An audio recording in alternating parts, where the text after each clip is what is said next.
What's up, guys? Show for gamers. This is episode 18, and we're going to review Bayonetta. The psycho next to me is Al. What? Yeah, hey. So, Al, did you play Ninja Gaiden? No. What about Ninja Gaiden 2? Wait, I did play Ninja Gaiden. Like the first level. First level of Ninja Gaiden. Did you ever play Devil May Cry? Not really, no. Then why'd you play Bayonetta? Cause it's good. Cause it's badass! So Bayonetta, you play as Bayonetta. Really? Basically, you're this hot-ass witch that's into dancing with guns, not only in both of her hands, but on both of her heels. You kill angels, because if you don't kill angels, you'd be pulled back down to hell. Pretty much, yeah. And there's like witches and sages, and they used to keep the balance, but then like this sage knocked up this witch and had a kid and fucked the balance up, and now like there's a war between heaven and hell again. I don't know, I guess that's the story. The story's kind of obscure, and like how it's presented is kind of odd, but that's not the point. The point of this game is the pure badass, break dancing, pole swinging, awesome, better than Devil May Cry action. Yeah. And you don't just have 4 guns. I mean, you got punches, you got kicks, you got crazy combos, you got torture techniques where you're tapping Y to beat the shit out of angels, which is the main enemy, by the way. It's just these fucked up, ugly ass looking angel motherfuckers.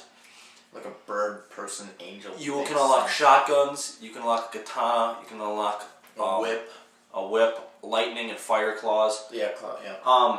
The cool thing about those is like the claws, you can either equip those like on your hands and feet or just your feet, and then free up your hands for guns or shotguns, or you can do like 2 revolvers for your hands and shotguns. One of my favorite combinations is katana and shotguns on my feet. Which I have, yep. Yeah, and the cool thing is you can have 2 weapon combinations. So you can have like katana and shotguns on your feet, and then like revolvers and fire claws. And then with a click of a button, mid combo, you can switch to those weapons. Because you have 2 sets of. So you'll be juggling like your A setup and your B setup. I mean, my favorite thing to do, dude, is like to sit there and like attack an enemy with my katana, whip him into the air, jump up in the air, shotgun him in the face, drop it to the ground, and then break dance in shotgun. Yeah. You know, that's the type of crap you can do in the game. The puzzles aren't that insane, I don't think. No. Most of the time, puzzles weren't that big a deal. Basically, if an enemy attacks you and you dodge at a perfect time, you activate Witch Time, which everything slows down and allows you to do crazy combos to a very slow enemy. Yeah. You can also activate Witch Time to basically run across water and do certain puzzles here and there. The major thing that blew me away with this were the fucking boss battles.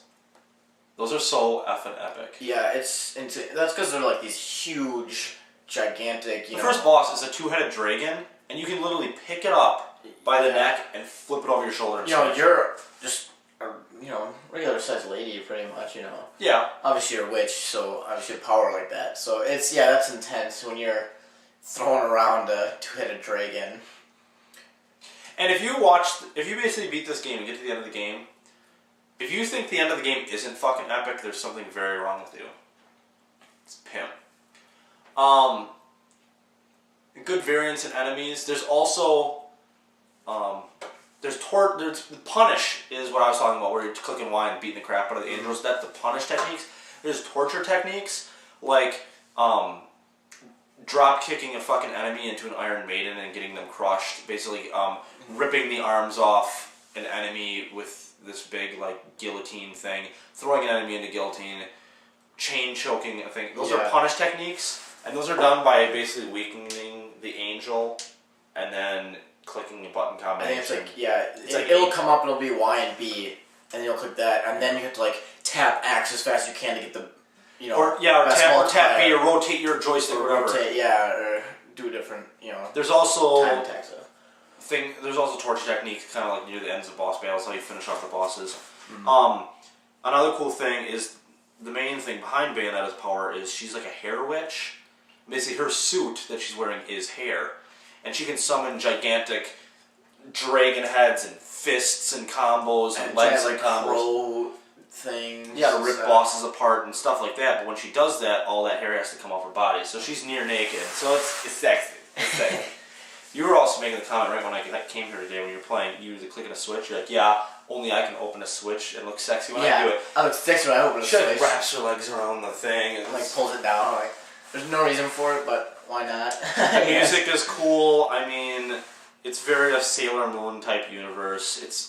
There's comedy. There's action. I think they perfectly balance the funny parts with the totally badass action parts. Yeah. You know, it's a good balance. There's a lot of Japanese influence in the game, but that's why I like it so much. Yeah.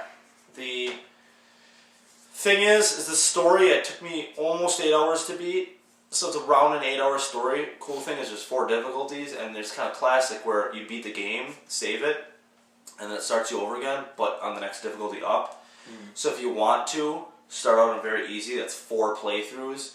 There's hidden books. There's buying guns. There's buying costumes. Buying different techniques that you can do. Yeah.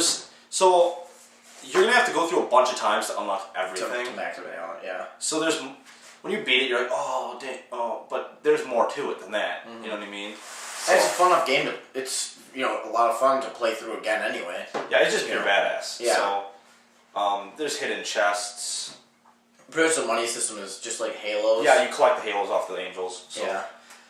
I mean, that's pretty much Bayonetta in a nutshell. Yeah. I don't think I'm really forgetting anything. I mean, it's air juggle techniques and ground techniques. In general, it's fun as shit. Giving it a 10 out of 10. It's badass. Oh. If you like Ninja Gaiden or Devil May Cry, this is fucking sweet. It's for you. This is awesome. Yeah, so that's that. Episode 19 is coming up. You can review Darksiders. Another combo game. A little different though, you'll see. A little different. Check out underneath here, the behind the scenes. We're reading another email. Check that out. We got a surprise for you guys. Oh, next gotta episode. watch it. Episode 19. Super special surprise. Darksiders review. Look for that Sunday, tomorrow, after this one. Sometime later this weekend. Yes. Or next weekend. Wherever you're watching it, it might be up already. Who knows? Yeah, so that was the Bayonetta review. Next time, Darksiders, episode 19 is called Add 2 to This.